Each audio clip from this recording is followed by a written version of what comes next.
Tinutugis na ang tatlong suspect sa pagnanakaw at pagpatay sa isang propesor ng University of the East. Nakainuman daw ng biktima mga suspect bago siya nakitang tadtad ng saksak sa kanyang bahay sa Bulacan.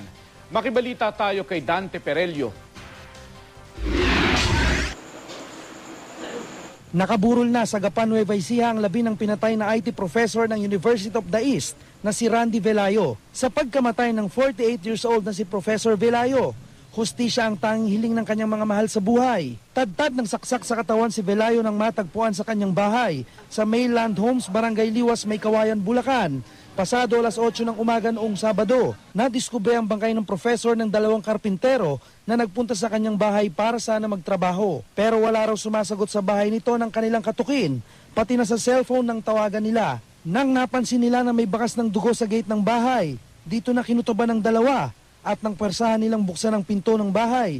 Dito na tumambad ang katawan ng biktima. Na-recover naman sa crime scene ang isang kitchen knife na hinihinalang ginamit sa pananaksak.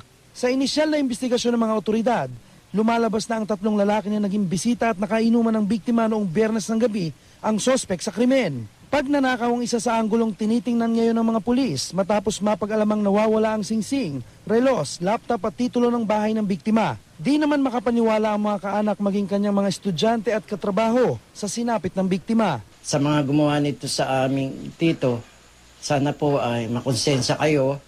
Napakabait ng aming amain. Wala ho siyang taong inagrabyado. Marami ho siyang natutulungan. Sa ginawa ho ninyo nito, marami ho kayong pinerwisyo. Sana po ay mabagabag kayo ng inyong konsensya at matakot kayo sa Diyos. Patuloy na pinaghahanap ng pulisya ang mga sospek sa krimen. Dante Perelio, GMA News.